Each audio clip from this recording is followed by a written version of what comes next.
ابھی تو پاکستان تحریک انصاف کی جانب سے ہیٹ آف دا مومنٹ کہہ سکتے ہیں کہ اس طرح استعفوں کو کہہ دیا ہے، لیکن ریکمنڈیشنز کا ہے، ابھی کوئی حتمی فیصلہ نہیں ہے.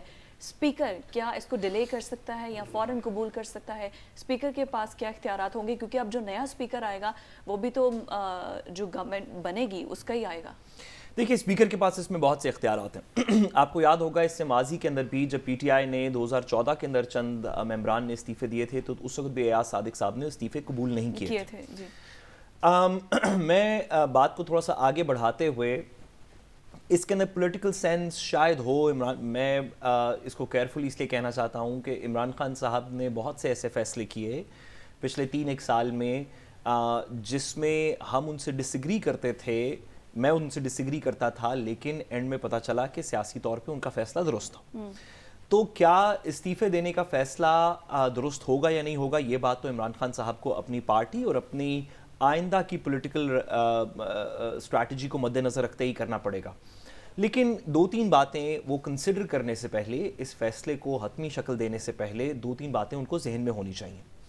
ایک یہ کہ اپوزیشن لیڈر کا پورے 5 سال کے اندر، حکومت کے 5 سال کے اندر ویسے تو کام صرف تقریریں کرنا اور حکومت پہ تنقید کرنا اور پارلیمنٹ کے اندر بیٹھ کے حکومت کو آئینہ دکھانے کا ہوتا ہے، لیکن جو آخری چند مہینے ہوتے ہیں الیکشن ہونے سے پہلے اس میں اپوزیشن لیڈر کے چند اور بھی بڑے ضروری کام ہوتے ہیں.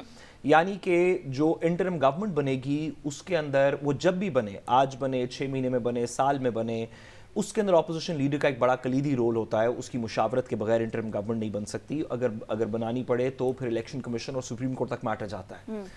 آنے والے دنوں کے اندر دیگر بھی اس طرح کے کچھ فیصلے ہیں نیب کے پرسپیکٹو سے کی تقرریات کی، نیب کے خاص طور پہ چیئرمین کی تقرری سے، دیگر اس طرح کی چیزوں سے، جس میں وہ جو الیکشن کمیشن میں بھی کچھ تقرریاں، الیکشن کمیشن کے اندر کچھ تقرریاں ہونے والی ہیں. میرا خیال ہے کہ یہ والی گورنمنٹ اس طرح نیب کو نہیں چلنے دے گی. اگر نیب کو نہ چلنے دے تو کم از کم، اگر چلنے بھی دے تو کم از کم اس کے چیئرمین کو چینج کرنے کی کوشش کرے گی. اس طرح کی بہت سی چیزیں ہیں جس کے اندر اگر عمران خان صاحب اپوزیشن لیڈر ہوں گے تو وہ اپنی پارٹی کی، اپنے سپورٹرز کی آواز بلند بھی کر سکتے ہیں، پارلیمنٹ کے اندر بھی، پارلیمنٹ کے باہر بھی حکومت کے لیے مشکلات پیدا کر سکتے ہیں.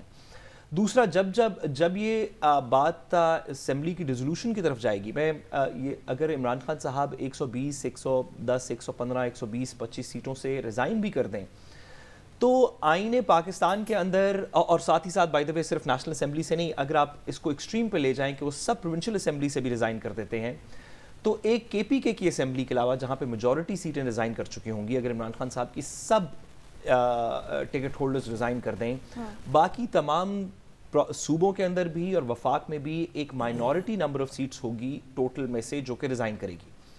ہم نے جس طرح کے حالات پچھلے چند دنوں کے اندر دیکھے، اس کے اندر اس بات سے کوئی اس بات کی بعید بھی کیا ہی بندہ کہے اس بات پہ کہ اگر اسپیکر یا وفاقی حکومت جائے کہ جنرل الیکشن اناؤنس کروائے، اگر کہے کہ ہم 60 دن کے اندر آرٹیکل 228 کے نیچے بائی الیکشن کروا دیتے ہیں، جو کہ بڑا مشکل ہوگا کہ اتنے لارج نمبر آف سیٹس کے اوپر بائی الیکشن کروایا جائے. اس سے بہتر ہے کہ جنرل الیکشن ہی کروا دیا جائے.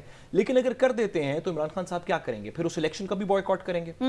اچھا، اگر اس الیکشن کا بھی بوائیکاٹ کر دیں اور پارلیمنٹ ساری بھر جائے ان لوگوں سے جو کہ پی ٹی آئی کے نہیں ہیں، تو پھر تو انٹرم گورنمنٹ کیسی بنے گی، الیکشن کمیشن کیسا بنے گا، اسی سسٹم کے اندر اس کے قانون کے اندر ترامیم کس طرح کی ہوں گی، اسی سسٹم کے اندر رہ کے عمران خان صاحب کو اگلا الیکشن بھی لڑنا پڑے گا نا.